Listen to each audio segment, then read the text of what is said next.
Hi, நீங்கள் என்ன பார்க்க போகிறோன்னா சப்பாத்திக்கு ஒரு சூப்பரான சைட் டிஷ் தாங்க பார்க்க போகிறோம். இது ஹோட்டல் சுவையில் செம்ம டேஸ்ட்டாக இருக்கும்.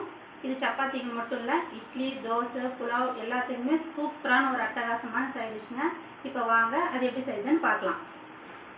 அதுக்கு ஒரு 3/4 டம்ளர் பாசிப்பருப்பு, சிறு பருப்புன்னு சொல்லுவோம் இல்லைங்களா, அது 3/4 டம்ளர் பாசிப்பருப்பு அதை எடுத்துக்கலாம். அதை நல்லா தண்ணி ஊற்றி வாஷ் பண்ணிக்கலாம். இப்போ பாருங்கள், பருப்பு 2 முறை நல்லா கழுவி எடுத்தாச்சுங்க. இப்போ இந்த பருப்பில் 4 சின்ன வெங்காயம், இஞ்சி 1 இன்ச்சு நல்லா நெசுக்கி எடுத்துக்கோங்க. பச்சை மிளகா 4, தக்காளி இப்போ மீடியம் சைஸில் இருக்கிறது ஒரு 3 தக்காளி, அப்புறம் மஞ்சள் 1 ஸ்பூன் எல்லாத்தையும் குக்கரில் போட்டு 4 விசில் விட்டு நல்லா பருப்பு நல்லா குழகுழன்னு வேகட்டுங்க. அந்த அளவுக்கு ஒரு 4 இல்லை 5 விசில் விட்டு நல்லா வேக வச்சு எடுத்துக்கோங்க. இப்போ பாருங்கள், இதுக்கு தேவையான இன்க்ரீடியன்ஸ்லாம் போட்டாச்சு. இப்போ இதில் இந்த அளவுக்கு ஒரு சொம்பு தண்ணி அளவுக்கு தண்ணி விட்டுக்கலாம்.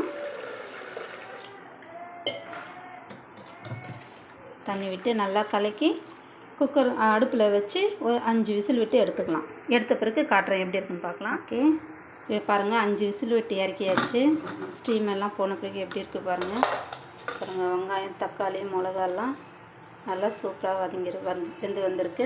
இப்போ இதில் 1 டீஸ்பூன் நெய் சேர்த்து பாருங்கள், 1 டீஸ்பூன் நெய் சேர்த்து மத்து வச்சு நல்லா கரைஞ்சிக்கலாங்க. நெய் சேர்த்த வாசனை, இஞ்சி இதெல்லாம் செம்ம சூப்பராக இருக்கும். இது கரைஞ்சிட்டு காட்டுறேன். இப்போ பாருங்கள், இந்த அளவுக்கு நல்லா மையாக மத்து வச்சு கரைஞ்சி எடுத்துக்கோங்க.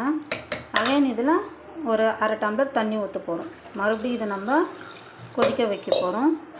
இது கொதி வந்ததும் பாசிப்பருப்பு நல்லா கெட்டி சேர்ந்துவாங்க. ஸோ அதனால் தண்ணி கொஞ்சம் பார்த்து கொஞ்சம் கம்மியாக ஊற்றிக்கோங்க.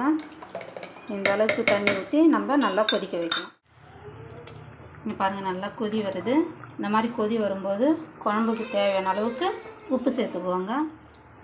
பாருங்கள், நல்லா கொதித்து செம்மையாக கெட்டி சேர்ந்து வந்திருக்கு. இப்போ இதுக்கு ஒரு தாளிப்பு கொடுத்துடலாம். அதுக்கு அடுப்பு மேலே 2 ஸ்பூன் எண்ணெய் வச்சு கடாய் வச்சு 2 ஸ்பூன் எண்ணெய் ஊற்றிருக்கேங்க. எண்ணெய் காஞ்சதும் சீரகம் போட்டு நல்லா பொரியட்டும். அடுப்பு சிம்மில் வச்சுக்கோங்க. சீரகம் நல்லா பொரிஞ்சதும் 2 வரமிளகா நல்லா கிள்ளி போட்டுக்கோங்க.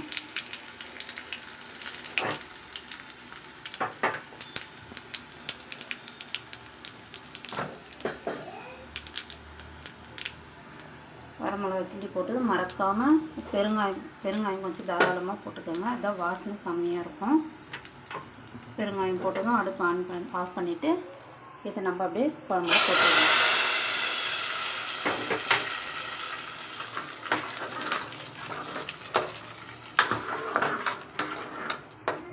அவ்வளோதாங்க, சூப்பராக ரெடி ஆகிடுச்சு.